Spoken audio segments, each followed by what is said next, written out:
में जितनी संख्या मौजूद है इसमें मल्टीप्लाई बाई 10 कर दीजिए। अभी शिक्षक साथी आने वाले हैं विद इन 5 मिनट्स आपके साथ।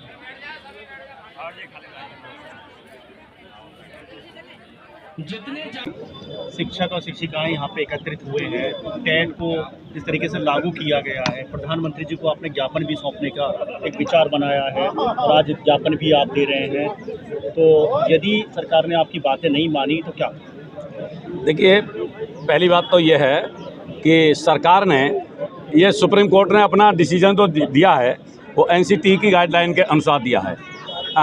जो 2010 में एनसीटी का जब ये गठन हुआ उस समय पर जो गाइडलाइन जारी हुई उसमें जो उस समय से पूर्व के जो समस्त कार्यरत शिक्षक थे उनको टेट से मुक्त रखा गया था। लेकिन 2015 और 17 में चुपके से सभी को टेट करने का एक उसमें क्लॉज जोड़ दिया, जो आज तक शिक्षकों से छिपाए रखा। आज समस्या इस बात की नहीं है, टीचर कर सकते हैं, टेट भी कर सकते हैं, सब कुछ कर सकते हैं, लेकिन क्या ये शिक्षकों के ऊपर ही थोपी जानी चाहिए? क्या डीएम साहब अब दोबारा से जो नए प्रमोशन से कैसे भी लगे हैं, क्या ये यूपीएससी की जो परीक्षा उसे पास कर सकते हैं? क्या डॉक्टर जो बन जाते हैं उससे क्या वो नीट की परीक्षा एग्जाम कर सकते हैं? क्या जो भी प्रशासनिक अधिकारी हैं क्या वो अपनी परीक्षा पास कर सकते हैं? इस उम्र में जो आज 55 साल के 57 साल के भी हैं, क्या आज से 10 साल पहले से इसको छिपाए रखा है? उसे उजागर न करना कहीं ना कहीं नीयत में खोट दिखाई देती है। तो हम माननीय प्रधानमंत्री जी से निवेदन करते हैं कि देखिए, जब शिक्षक के सामने पर आजीविका की अपनी जीविका चलाने की नौबत आएगी तो शिक्षक सड़कों ही तक नहीं, जन कहां से कहां तक उतर जाएगा।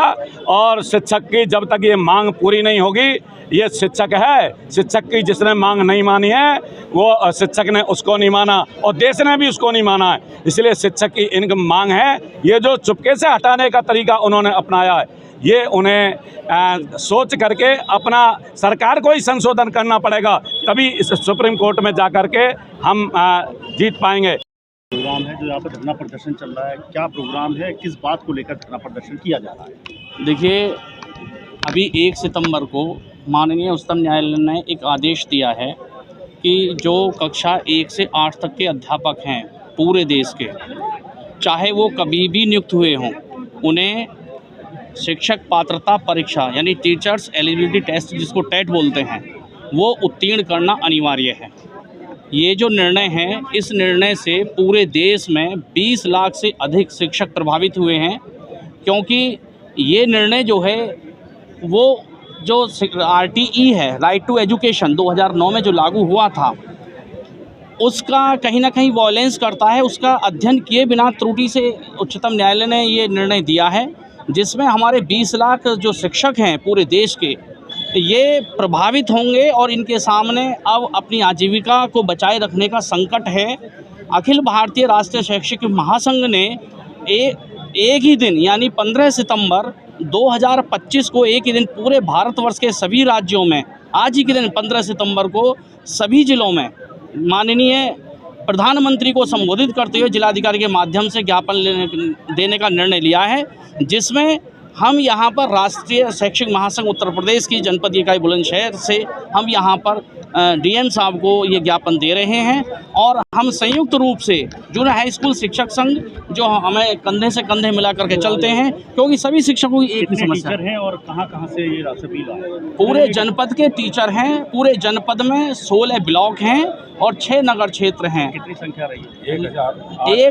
1000 से अधिक अध्यापक यहाँ पर पार्क में हैं और पार्क के बाहर भी शिक्षक मौजूद हैं। और सवाल 1000 का नहीं है, अगर मैं पूरे प्रदेश की आपसे बात करूं तो लगभग 2.5-3 लाख जो शिक्षक हैं वो इस व्यवस्था से, इस निर्णय से प्रभावित हैं। मुख्यमंत्री जी से क्या कहना चाहते हैं? हमारा जो ये ज्ञापन है माननीय प्रधानमंत्री जी को संबोधित करते हुए है, तो माननीय प्रधानमंत्री जी से हमारा निवेदन है कि वो या तो रिव्यू डालें या कोई विधिक न्याय संगत कुछ ऐसा इसमें सोचें कि जो शिक्षक 2010 से पूर्व में जो नियुक्त हुए हैं उनको किसी को टेट ना करना पड़े, और ये निर्णय जो है वो निश्चित रूप से शिक्षक हितार्थ नहीं है। तो हम चाहते हैं कि माननीय प्रधानमंत्री इसमें तत्काल हस्तक्षेप करते हुए शिक्षकों को राहत दें। क्या नाम है आपका? मैं अनिल तोमर, जिलाध्यक्ष राष्ट्रीय शैक्षिक महासंघ बुलंदशहर।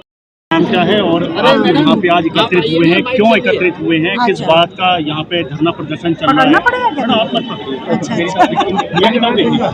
नमस्कार, मेरा नाम लक्ष्मी गुप्ता है। मैं प्राथमिक विद्यालय किला मेवई खुर्जा विकास क्षेत्र खुर्जा जिला बुलंदशहर में प्रधान अध्यापिका पद पर हूँ और यहाँ पर और हम राष्ट्रीय शैक्षिक महासंघ के बैनर तले यहाँ पर आज बुलंदशहर में राजा रवि पार्क में एकत्रित हुए हैं। सरकार ने जो हम लोगों पे जो सुप्रीम कोर्ट द्वारा आदेश हमारे लिए लागू हुआ है, हम शिक्षकों के लिए, कि सभी को टेट करना पड़ेगा, इसके लिए आज हम लोग एक साथ एकत्रित हुए हैं। क्योंकि जब हमारा सिलेक्शन इस विभाग में हुआ था तब टेट जैसा कोई प्रावधान था ही नहीं।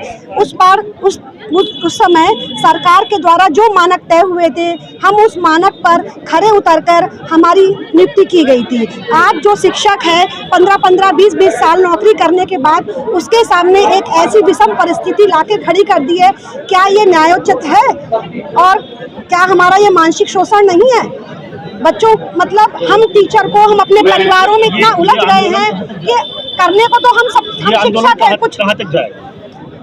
मेरा ये कहना है कि ये आंदोलन राष्ट्रीय स्तर पर जाए, सुप्रीम कोर्ट तक जाए, ये जिससे उनको पता पड़े कि कोई भी चीज़ होती है तो उसका पहले एक माप तोल होता है कि ये कहाँ तक सही है। सबके लिए एक सा नियम करना कोई औचित्य की बात नहीं है और एकता में बल है।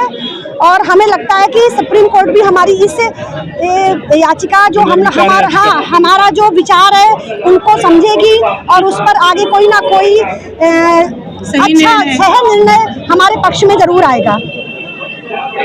एक और बता दीजिए मैडम, आपका नाम क्या है और आप कहाँ पे तैनात है? और आज जो यहाँ पे महिला प्रकोष्ठ की यहाँ पे बहुत बड़े स्तर से महिला इकट्ठी हुई है और यहाँ ज्ञापन देने के लिए जो टेट के विषय में कह रहे हैं कि भाई टेट होना चाहिए, और जो टेट किए हुए हैं वो कह रहे हैं कि भाई जैसे हम हैं वैसे वो लोग भी होना चाहिए। बिल्कुल। क्या टिप्पणी करेंगे इसके ऊपर आप? ये बिल्कुल गलत कह रहे हैं जो भी कह रहे हैं, क्योंकि जब टेट लागू हुआ है हमारी पोस्टिंग उससे बहुत पहले की है और मैं खुर्जा से आई हूँ, खुर्जा ब्लॉक से, जनपद बुलंदशहर में हम लोग सब यहाँ इकट्ठे हुए हैं। तो ये बिल्कुल गलत है, बिल्कुल न्यायोचित नहीं है, क्योंकि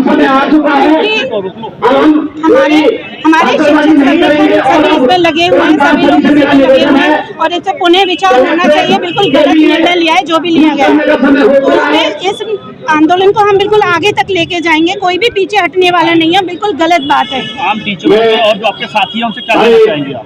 मैं सभी शिक्षक बहन भाइयों से कहना चाहूँगी कि हौसला बनाए रखें, हिम्मत कोई भी न हारे और सब बिल्कुल आगे से आगे आकर के अपना कदम बढ़ाएं और अपनी जीत भी हमारी निश्चित है। बिल्कुल हमारी जीत निश्चित है। Thank you.